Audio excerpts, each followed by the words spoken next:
Amigos, ¿cómo están? Bienvenidos a esta sección en la cual, aquí en mi canal, en la cual quiero entrevistar a las cabezas que están detrás de las editoriales, ¿no? Los editores, las editoras que se encargan pues de seleccionar, de crear toda esta maravilla que tenemos aquí en el Perú de nuestro catálogo de editoriales independientes. El día de hoy estoy con un colega, escritor, también un buen amigo, que es Ricardo Ayllón. Él es de Chimbote, pero está en Lima hace mucho tiempo, aunque toda la gente piensa que sigue allá, que sigue siendo una gran labor en el norte del país. Y pues él es Sí. escritor, él es editor, él es director de Ornitorrinco Editores y también es ganador del premio de novela infantil de Altazor, ¿no? De ediciones Altazor. ¿Qué tal, Ricardo? ¿Cómo estás? Hola, Poldar, ¿qué tal? ¿Cómo estás? Qué gusto conversar contigo. La verdad, me tomas por sorpresa porque, bueno, hay tantos temas de los cuales hablar y siempre el conversar sobre mi labor editorial me parece una cosa excepcional, pero también importante, ¿no? Porque tiene que ver con una parte del mundo de la literatura, de la producción literaria, que no se dice mucho a veces, que se desconoce tanto. En lo particular, aquí en el Perú hay mucho desconocimiento de cómo trabajan las editoriales. La gente tiene una idea vaga y a veces cuando se pone en contacto con, sobre todo con editoriales independientes como las nuestras, como que pisan tierra, ¿no? Y quizás sobre eso habría que hablar un poquito.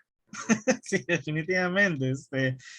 Claro, siempre he contado la anécdota de que cuando ingresé al mundo editorial he tenido muchísima suerte en la puerta que toqué porque la realidad es bastante variopinta, ¿no? Muy, muy, muy, muy variopinta, por decirlo menos. Pero estamos aquí para hablar de Ornitorrinco, que es especialmente el sello, ¿no? La casa editorial que Ricardo impulsa, maneja. ¿Desde hace cuánto tiempo? Exactamente desde el mes de mayo del año 2007. O sea, este año vamos a cumplir 15 años, ¿no? Ujú. 15 años, ¿sí? 15 años ya, mira, ya es un adolescente la editorial.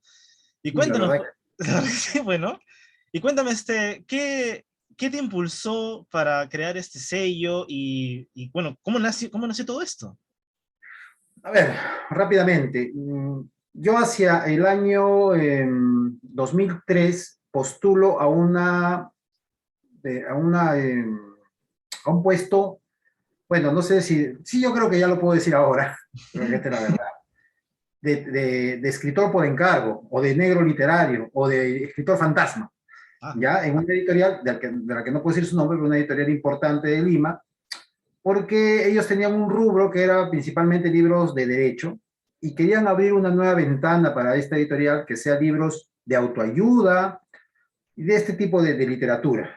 Entonces pusieron un aviso que querían un egresado de una universidad de la Escuela de Literatura, de Comunicación o de cualquier carrera de letras afín. Entonces yo fui, éramos un montón en la cola, nos presentamos, nos entrevistaban, pero yo para ese momento ya había publicado un libro, un primer libro. Y yo creo que eso fue lo que hizo la diferencia, porque con la entrevista entregué mi libro, ¿no? Entonces ellos veían que ya yo era una persona que había publicado y al día siguiente me volvieron a llamar, nos llamaron a dos personas, ¿ya? Y en esa competencia de dos, bueno, salí seleccionado. Y ahí aprendí el trabajo editorial, ¿no? Yo hasta ese momento solamente conocía el trabajo de creación, como muchos de nosotros, de escritores, pero ya dentro de esta editorial aprendí todo el manejo desde el momento en que el autor deja su manuscrito en la editorial hasta que se convierta en libro, ¿no? ¿Por qué? Porque yo trabajé ahí básicamente en dos áreas. En el área de redacción, ¿no? De coordinar con las personas que en estos libros iban a aparecer como autores, pero en realidad el trabajo de redacción lo hacía uno. Y dos, la labor posteriormente de corrección, ¿no? O lo que ellos llamaban en literal control de calidad. Y el control de calidad no terminaba únicamente en corregir el texto, tanto en pantalla como en impreso, sino que había que llevar a encargarse, cerciorarse de que inclusive lo que en ese tiempo se llamaban los fotolitos, lleguen a la imprenta con buena calidad, nítidos, sin raspones y nada. O sea, dejar lo último, ya listo para imprimir en buenas manos y que eso salga bien. Entonces eso a una persona le ayuda a conocer todo el proceso, ¿no es cierto? O sea, tú tienes que coordinar con diagramadores, con diseñadores, con impresores de preprensa, con impresores de la imprenta. Entonces, cuando me di cuenta, pues, de algún modo, el trabajo en este editorial me ayudó a conocer todo el proceso. terminó la labor ahí porque esta empresa se fusionó con otra más grande y eso hizo de que un grupo de gente, sobre todo los más jóvenes, los más recientes, que no nos veían todavía con mucha experiencia, nos hicieran dar un paso al costado y yo me quedé sin nada, pero descubrí que sabía el proceso, ¿no? Conocía. Entonces dije, ¿por qué no? ¿Por qué yo mismo no puedo hacer mi propio editorial? Todavía afiancé un poco este conocimiento con algunas editoriales amigas. En ese tiempo era muy amigo de, bueno, lo sigo siendo, de Jorge Luis Roncal, de Arte Idea Editores. También y conocí por esos años a Willy del Pozo, de Ediciones Altazor, y ellos, conociendo ya un poco mi experiencia, me encargaban, me hacían encargos laborales, ¿no? De escribir textos de contratapa, corregir libros, revisar, participar de proyectos editoriales regionales, yo conocí autores, etcétera. Bueno, entonces con ellos avancé todavía un poquito más esta labor. Y ya al 2007 me sentí preparado para yo mismo abrir mi propio camino, eh, con Ritorrinco Editores, un mes de mayo del 2007, lo recuerdo muy bien porque fue el año, el mes en que, entre mayo y junio, nace mi hija, y yo estaba en toda la labor de mi primer libro, ¿ya? Mi primer libro, y nunca me voy a olvidar que cuando estaba yendo a entregar el primer producto al domicilio del autor, los Ritorrinco Editores me llaman de la clínica para anunciarme que mi esposa estaba dando a luz. Entonces, entonces yo siempre relaciono ambas cosas, ¿no? Relaciono el nacimiento de mi segunda hija con el nacimiento de mi editorial, entonces eso es muy grato siempre, siempre recordarlo. Qué genial esa anécdota, sinceramente, muy, muy, muy bonita, y gracias por relatarla aquí en esta entrevista. No, y también, pues claro, o sea, es sacar siempre lo bueno de cualquier tipo de experiencia, ¿no? O sea, saliste, o bueno, tuvieron que trabajar un personal, pero te fuiste con todo el know-how, ¿no? Con todo ese conocimiento que te permite a ti abrir tu propia línea, ¿no? Y ahora, Claro. yo recuerdo bien, nos conocimos en el 2018, si mi memoria no me falla, en Miraflores. Nos encontramos ahí por el Parque Kennedy, porque gracias al escritor Carlos Enrique Saldívar, yo estaba buscando qué se hacía de terror en este país, ¿no? Porque, bueno, sí, habían dos, tres núcleos por ahí, pero no conocía si había, pues, qué sé yo, pues tendencias o editoriales o qué sé yo, ¿no? Y Saldívar me recomendó justamente una antología llamado No le temes a la oscuridad, si mi memoria no me falla, Y ¿no? le Ah, temes a los le temes a la oscuridad, perdón, perdón, perdón. Que fue, pues, libros ahí de... exacto, ¿no? Que tiene pues ahí una portada interesante, una especie de barquero, ¿no? Y ahí nos encontramos, me leí el libro, y lo que me pareció curioso es que en el contenido del libro había muchas personas, no de Lima, sino por el contrario, ¿no? Había gente que era de provincia, ¿no? Y eso me pareció mucho más interesante porque, claro, obviamente hay una tendencia al centralismo, y de pronto el primer libro que llega a mí de antología peruana actual, o sea, no te estoy hablando pues clásicos, ¿no? Actual, de pronto termina siendo de provincia, ¿no? Y entonces ahí quería preguntarte, pues cuéntanos, ¿no? ¿Qué anécdotas tienes aquí en el Ornitorrinco, ¿no? A través de estos proyectos que has ido sacando, algo que quisieras compartir.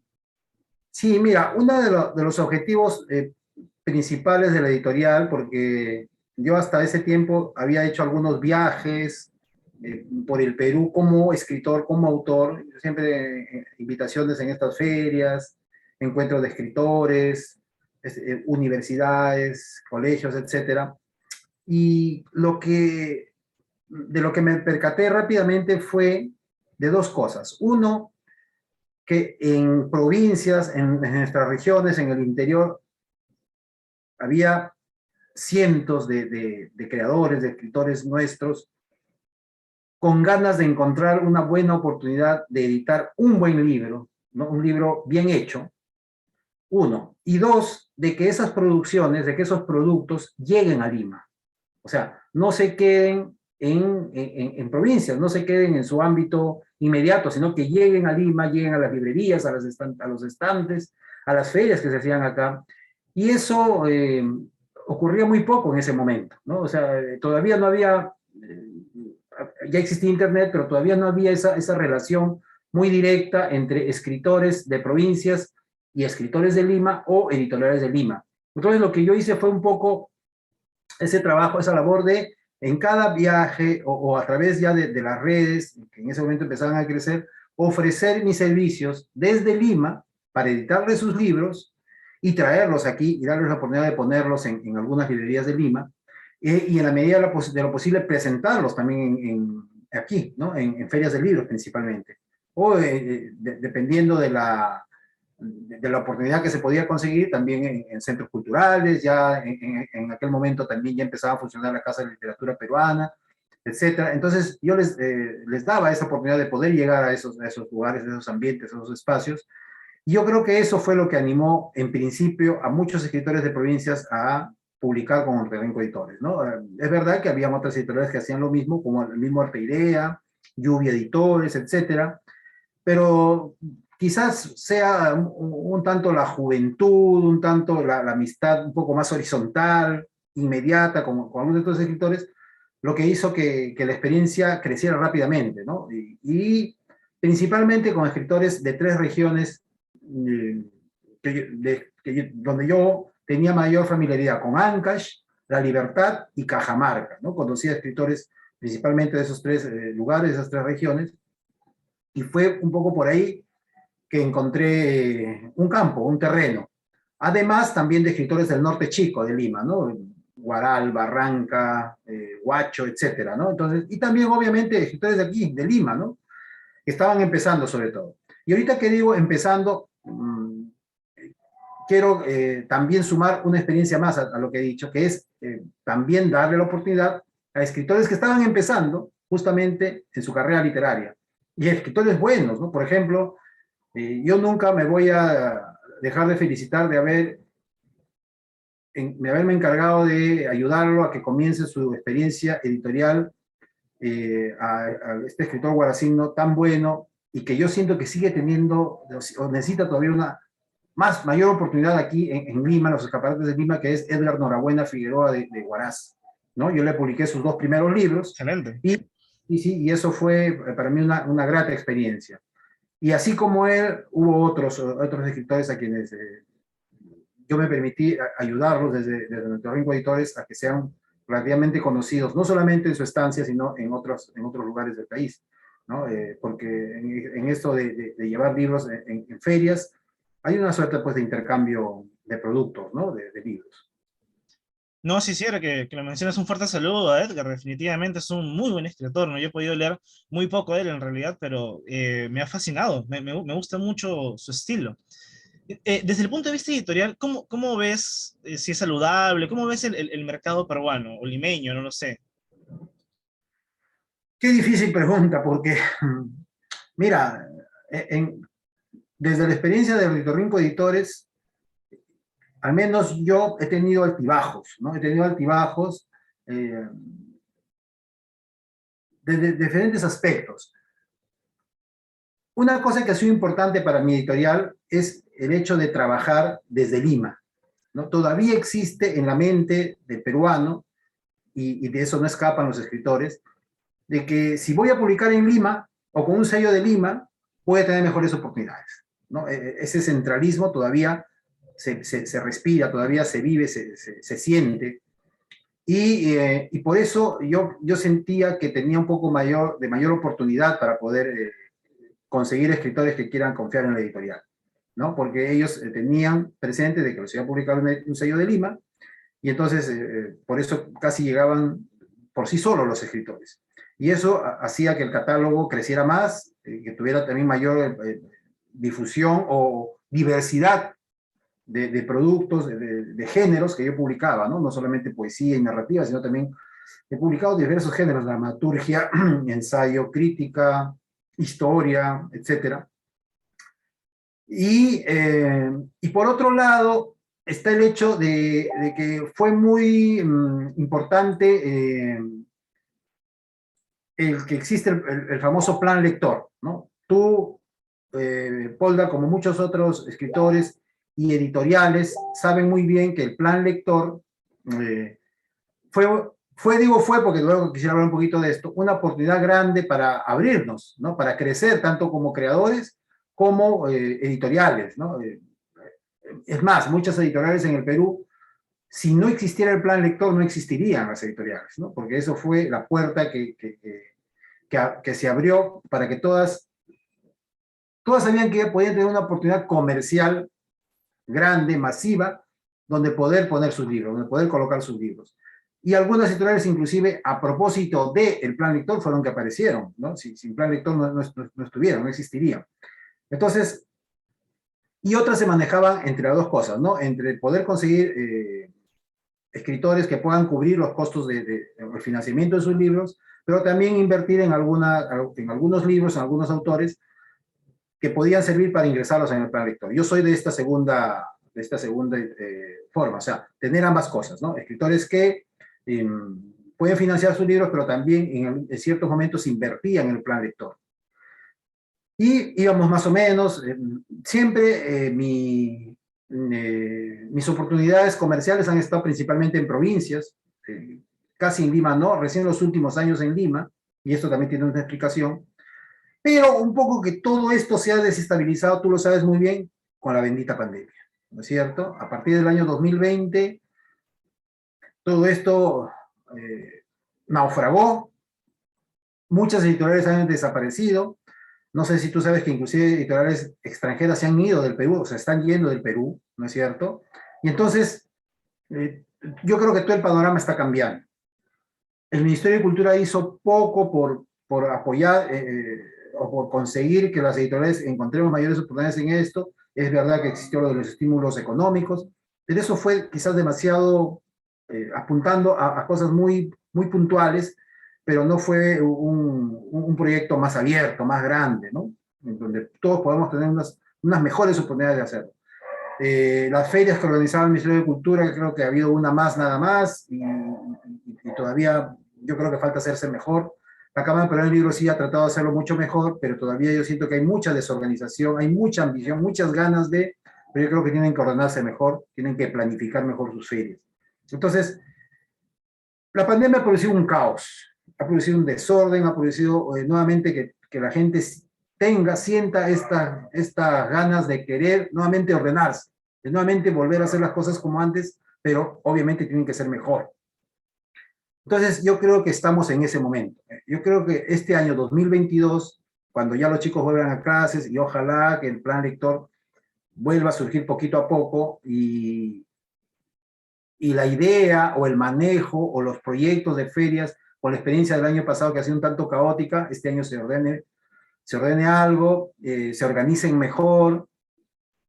Yo creo que quizás este puede ser un año en que ya las cosas se nivelen, porque yo, desde Ornitorrinco Editores, para mí el 2020 y el 2021 han sido desastrosos, y todavía lo estoy sintiendo hasta el momento todavía estoy mal, te voy a decir la verdad, no tengo por qué mentir.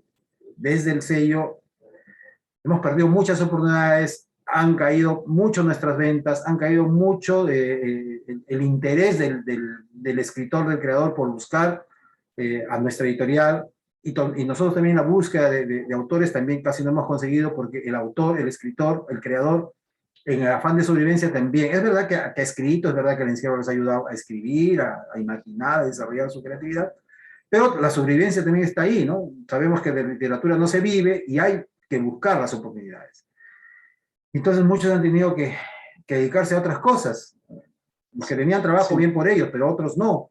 Y entonces ahí estamos yo creo en un proceso de transición entre volver a salir adelante de alguna forma, y ojalá que este 2022 sea la oportunidad, porque al parecer ya estamos saliendo felizmente de la pandemia, y esperemos que sea así, ¿no? Sí, sí, es como tú mencionas, ¿no? Es una época de transición, todavía no estamos al 100% en la normalidad, ¿no? Hay clases que no son presenciales, o son unos días presenciales, otros días no. Hay gente que va a trabajar, hay gente que no, etcétera. O sea, todavía no estamos como en el 2019, ¿no? O lo que fue los primeros días, los primeros meses del 2020, ¿no? Cuando todo parecía tan lejano, parecía que no iba a llegar acá, ¿no? Pero somos un mundo tan globalizado, tan interconectado, que más bien me parecía extraño que no llegara antes. Pero en fin, ya ese es un tema que estamos cerrando, y en todo caso, pues, felicitarte, ¿no? Porque Ornitorrinco sigue con altas y bajas, o con la pandemia encima. Igual han podido sacar algunos títulos, he podido leer también los últimos libros que has publicado, ¿no? El de la Cometa Azul, que lo presentamos justamente, ¿no? En una feria del año pasado. Te lo agradezco. No, no, es un muy bonito libro, ¿para qué? Recuerden de todas maneras, igual que en la descripción de este video está el link para que puedan acceder a Ornitorrinco y puedan revisar el catálogo. Y hablando justamente del catálogo, quería hacerte la pregunta ya para ir cerrando esta tertulia, de qué nos podrías recomendar de lo que tienes actualmente en el catálogo para que la gente pues vaya, lo busque y aprovechen seguir leyendo hasta que la normalidad regrese. Mira, como dije en principio, siempre se ha persistido en darle la oportunidad a escritores que y empiezan a desarrollar recién su camino de creadores, de autores, con sus primeros libros, pero también a unos otros que ya están intentando afianzar esta carrera literaria, porque la creación no se ha detenido. Hay escritores que ya están conmigo buenos años, pocos o un poquito más, pero que siguen confiando en nuestro trabajo. Y yo creo que esos son los títulos que yo puedo recomendar ahora. Por ejemplo, soy muy buen amigo, pero también valoro mucho su labor creativa de Roberto Rosario Vidal. Roberto Rosario Vidal es un escritor principalmente de literatura infantil y juvenil, creador, fundador de la Asociación Peruana de Literatura Infantil y Juvenil, de la Academia Peruana de Literatura Infantil y Juvenil. Y Roberto Rosario Vidal ha confiado algunos de sus últimos títulos a Ornitorrinco Editores. Ya le he publicado 3 libros, 2 son reediciones y uno es un libro nuevo. Él tiene una saga infantil que se llama El Trotamundos. En esta saga le he publicado 2 libros, El Trotamundos en el Callejón de Guaylas y El Trotamundos en la Insólita Bahía. No es la historia de un muchacho que recorre en un camioncito que se llama El Trotamundos algunas localidades del país. Entonces, el chico, el estudiante, va a aprender mucho acerca de la cultura de nuestras regiones en esas historias, que además de ser novelas infantiles, da mucho, otorga mucho material sobre la cultura nuestra, sobre la cultura peruana. Entonces yo creo que estos 2 libros para mí son bastante recomendables. Y además de él, tiene otro, le reedité un librito que ha tenido mucho éxito, sobre todo en Ancash, porque Roberto Rosario es de esa región, que se llama Chica Chica de Limón, ¿no? Está basado en su propia experiencia infantil y es un libro que ha sido editado por Editorial San Marcos muchas veces, pero él, bueno, él ya quiso un poco salir de San Marcos y me ha buscado para que yo continúe con la experiencia de seguir editando Chica Chica Limón. Entonces estos 3 títulos para mí son muy recomendables. Después tengo una novela publicada el año pasado, a inicios del año pasado, de un escritor peruano que vive en Estados Unidos, en Pensilvania, y que allá está desarrollando su novelística, y se conoce muy poco aquí, pero yo creo que hay que prestar mucha atención. Él es amigo de escritores como Oscar Colchado, como Marco Martos, etc. Pero acá lo conocen todavía muy poco. Él se llama Braulio Muñoz.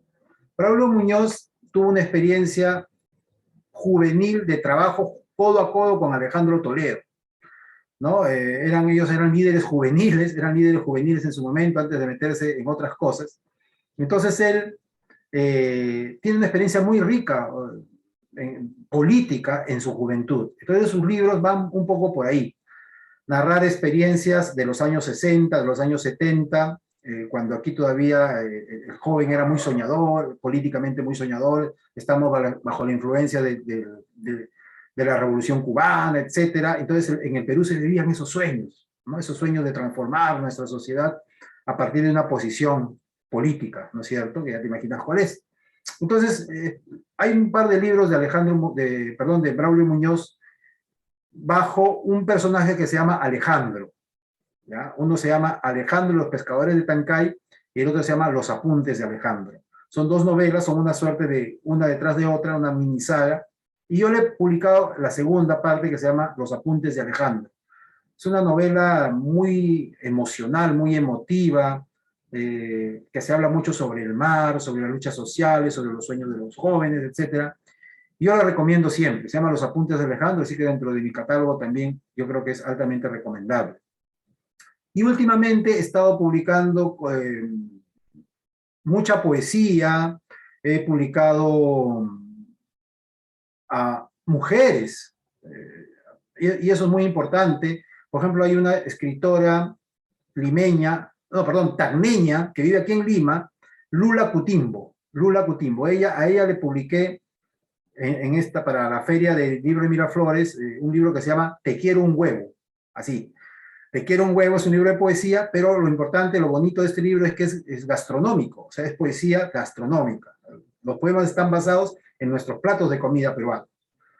Ella tiene como pareja, como esposo, a un chef, un conocido chef peruano, y entonces ya te vas dando cuenta por dónde va más o menos la intención, ¿no? Te quiero un huevo, son platos peruanos, el esposo es chef, entonces ella con mucho amor, con mucho cariño, ha dedicado este libro a él y a su pequeño, y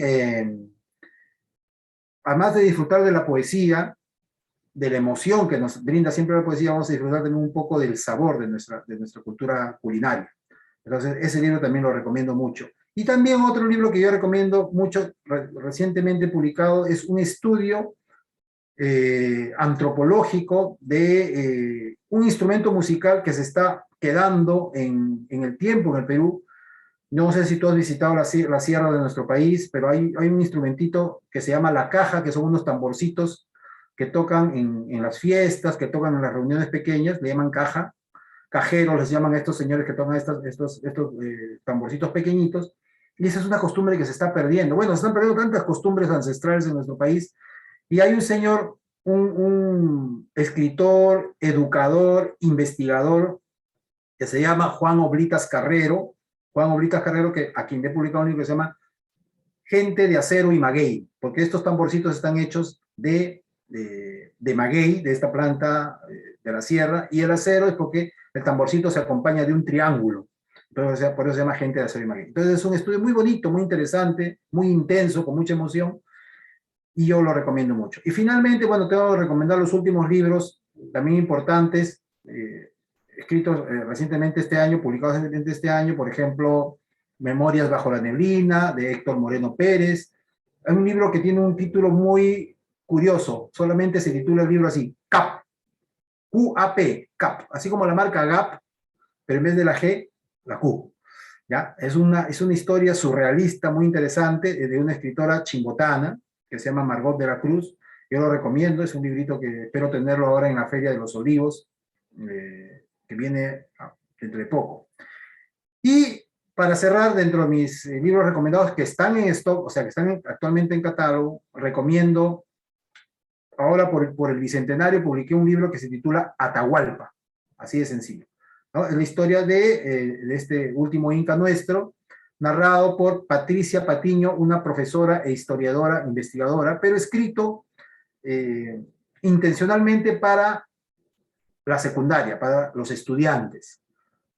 Es la historia de nuestro último inca, desde el momento en que lo visita en los baños del Inca, uno de los conquistadores españoles, hasta el día en que pierde la vida, en que lo matan los españoles, ¿no? Todo transcurre en Cajamarca, pero es un libro dedicado al Perú, a nuestro país, a la historia nuestra, por los 200 años, por el Bicentenario, y lo hermoso del libro es que es bilingüe, ¿no? Es español-inglés, entonces los chicos lo pueden leer desde sus dos frentes.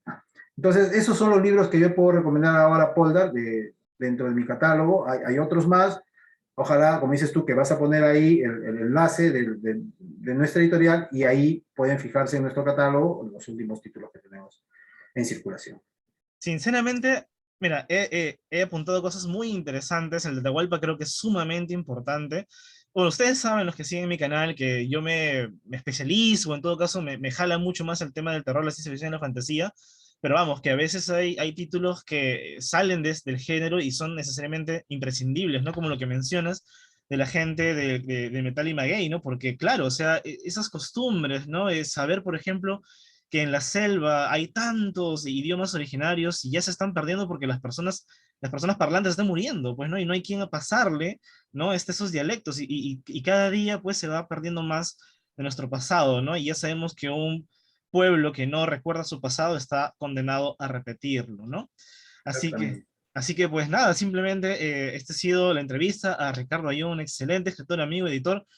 Por favor, entren al link, investiguen más acerca del catálogo de Ornitorrinco, vayan a la feria de la mujer es una feria, no recuerdo bien el título específico, pero es una feria que está desarrollándose en la Municipalidad de Los Olivos, ¿correcto? Sí, está dedicado a Cecilia Granadino, ¿no? La escritora peruana.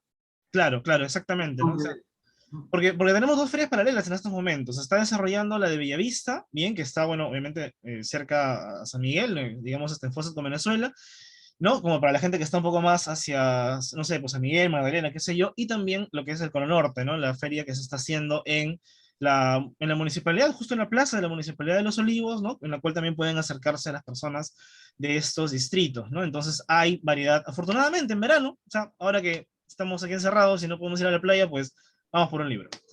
Muchísimas Así gracias, es. Ricardo. Nos estamos Gracias, viendo. Paula. Hermosa conversación y esperamos que nos encontremos pronto por ahí, entre libros. Por Gracias, Paula. supuesto.